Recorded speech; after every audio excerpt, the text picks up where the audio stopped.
Right, now let's focus our attention on France. France, of course, as we all heard over the weekend, has elected a brand new president, Emmanuel Macron. He is described as a pro-Europe centrist and is France's youngest head of state since Napoleon. Macron, of course, beat out the far-right contender Marine Le Pen. The final tally put Macron at 66% of the vote and Le Pen at 34%. What does this mean, though, for us here in South Africa and the African continent at large? To give us a little bit of insight, joining us this morning is the French Ambassador Christophe Farnaud, who joins us from our Hatfield studios. It's great to have you. Thank you very, very much, Ambassador Farnaud, for being our guest. Good morning. Thank you for inviting me. It's my real pleasure. Great. How is the mood? I imagine the mood in France is fabulous at this time, with the majority, I suppose, wanting this to be their next president. Well, to be clear, not everyone voted for President Macron, so not everybody is happy. But the fact is that clearly now a new period is starting in the country, and everybody now is looking at what's going on in the coming days first, when the president, who is still now only the president-elect, will actually be the president. That should start on Sunday. And after that, we have what people tend to call a third round of the elections, which will be the legislative elections, our parliamentary elections. Yeah. Due to happen in June.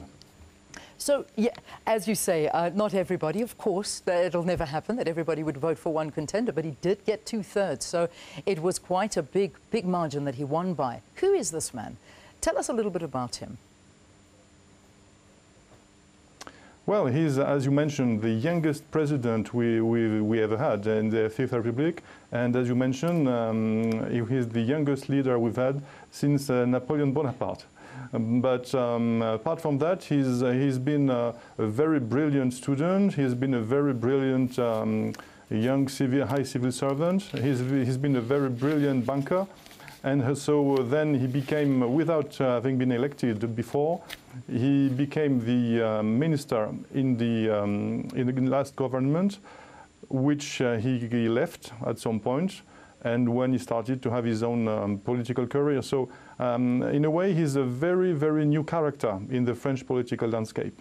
Something very unusual, and in a way it corresponds to people tend to expect, in the sense that what the French people wanted was to vote for change, and in that clearly change may happen now. Yeah.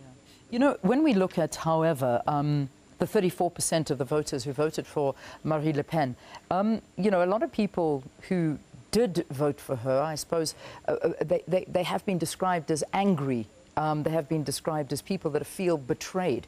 So there's obviously still a sense of uneasiness in France. You're absolutely right. We are clearly still in the middle of something which is both hope, fear, expectations, anger, as you mentioned. I think this has to do with the global changes we have today. In these times of globalization, many people in France, in Europe, and elsewhere in the world are wondering what's going on and are afraid of the changes. And this is precisely to bring the correct answer to these changes that President Macron was elected. But in the same way, as you mentioned, the voters who chose Marine Le Pen wanted to express their anger. And so that will be, I think, the major challenge now for the new president and his new government, when it is appointed, to give satisfactory answers, and once again to bring again hope and confidence in the government, which is not easy. Yeah, yeah. Now, one thing we do know about the new president, Macron, is the fact that he is pro-EU. Now, that's a big thing for us, obviously, here in the African continent, in South Africa, with trade relations and our relationship with France, which is a very good relationship. Where does this leave us? Will things just continue as is? Will they get stronger? What are your views on this? Oh, let me be very clear about that. The president-elect was clear at once. He has, as you said, a very strong European commitment, but he has also been very committed to French openness to the world. And against that backdrop, South Africa, which is a strategic partner for France, will remain a strategic partner. And I have no doubt that all that we're already doing in all fields, politically, economically, culturally even, will go on, and most probably we will strive to go further and go one step beyond. I think that both governments on that will be keen on doing something new and go further. We need partners, you know, in this changing world I described, to make sure that opportunities are not just risks. We have to work together, and that's exactly what the new team in France will want to do. Yeah, fantastic. So relations as is, and even expected to get stronger. Let's talk about U.S. relations as well, because there was a lot of sentiment that it looked as though the president of the U.S., Donald Trump, seemed to be in a way endorsing Marine Le Pen. Not that he actually came out and said that, but it certainly looked that way. Again, relations between the U.S. and France. Your view on this?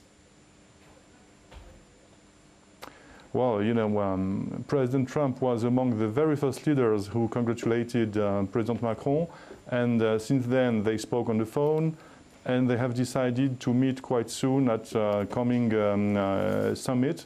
And I think that it's very good for both countries and in a way for the world. France and the United States have been allies since the creation of the United States of America.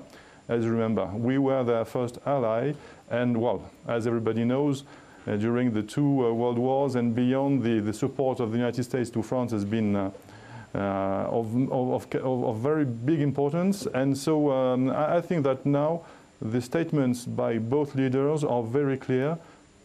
The two countries have many things to do together, and I'm sure we will go once again on a very positive path. All right, just a final question, and one that I suppose is more of a tabloid question. We talk about that age gap, and I think everybody's talking about the new, well, the First Lady-to-be of France and the new president, and that age gap that we're talking about. 25 years he's senior, his school teacher.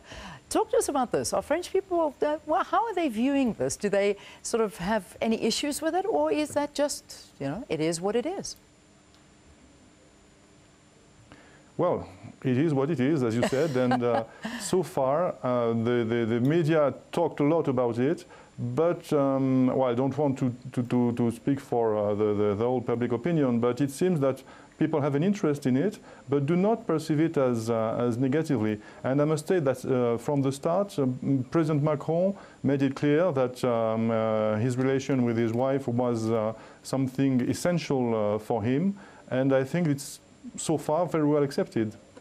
Well, we wish you the best of luck going forward. Thank you very much for your time and talking to us about the French elections. Thank you. It's an absolute pleasure. So there you have it. That was His Excellency Ambassador Christophe Farnaud, who is the French Ambassador to South Africa, talking to us about the French election and what we can expect from President-elect Emmanuel Macron, and of course the wife, who is 25 years his senior, who just happened to be his drama teacher when he was 15 years old at school. Interesting story, it really is. All right, let's take a break. We'll see you after this. Do stay tuned.